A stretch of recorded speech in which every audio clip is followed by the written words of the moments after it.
Hello friends, welcome to Ramees food and vlog. ഇന്നത്തെ എൻ്റെ recipe വളരെ എളുപ്പത്തിൽ തയ്യാറാക്കാൻ പറ്റുന്ന മുട്ട അടയാണ്.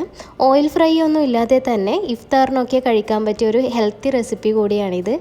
ഇതിനായി ആദ്യം ഒരു പാനിലേക്ക് 2 ടേബിൾ സ്പൂൺ വെളിച്ചെണ്ണ ഒഴിച്ചു കൊടുക്കാം. എണ്ണ ഒന്ന് ചൂടായി വരുമ്പോൾ 2 സവാള ചെറുതായി അരിഞ്ഞതും ചേർത്ത് കൊടുക്കാം. ഇതിൻ്റെ കൂടെ തന്നെ 2 പച്ചമുളകും കുറച്ച് കറിവേപ്പില ചെറുതായി മുറിച്ചെടുത്തതും ആവശ്യത്തിനുള്ള ഉപ്പും ചേർത്ത് നന്നായി വഴറ്റിയെടുക്കാം.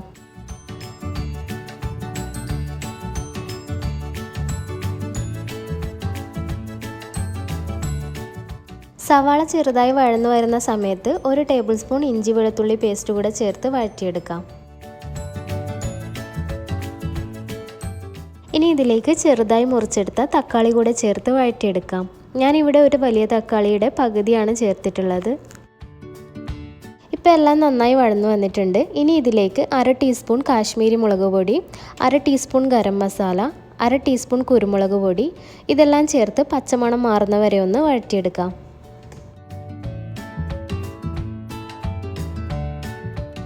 ഇതിലേക്ക് 1/4 കപ്പ് വെള്ളം ഒഴിച്ചൊന്ന് തിളച്ച് വരുമ്പോൾ വേവിച്ച് വെച്ചിട്ടുള്ള മുട്ട ചേർത്ത് കൊടുക്കാം.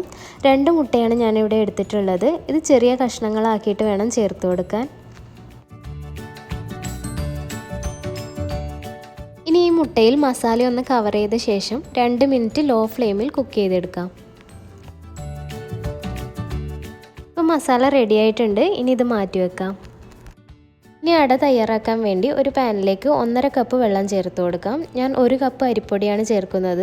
1 കപ്പ് അരിപ്പൊടിക്ക് 1/2 കപ്പ് വെള്ളമാണ് ചേർത്ത് കൊടുക്കേണ്ടത്. ഇനി ഇതിലേക്ക് ആവശ്യത്തിനുള്ള ഉപ്പും കുറച്ച് ഓയിലും കൂടെ ചേർത്ത് കൊടുക്കാം.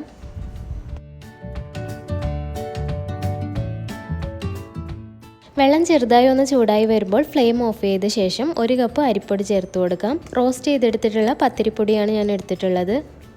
ഇനി ഇത് നന്നായി മിക്സ് ചെയ്ത ശേഷം ചൂടാറാനായി മാറ്റി വെക്കാം.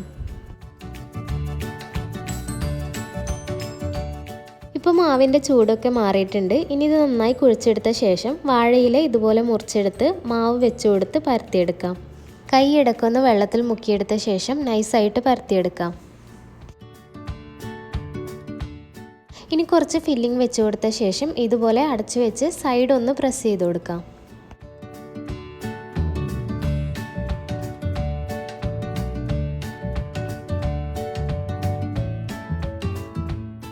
ഇനി ബാക്കിയുള്ളതും കൂടെ ഇതുപോലെ ചെയ്തെടുക്കാം.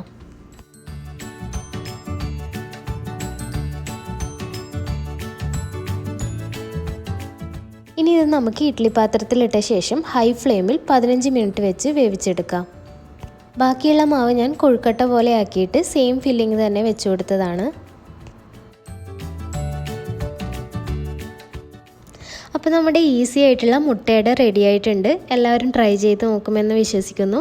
വീഡിയോ ഇഷ്ടമായാൽ ലൈക്ക് ചെയ്യാനും സബ്സ്ക്രൈബ് ചെയ്യാനും മറക്കരുത്. വീണ്ടും മറ്റൊരു റെസിപ്പിയായി വരുന്നവരേക്കും ബൈ, ടേക്ക് കെയർ.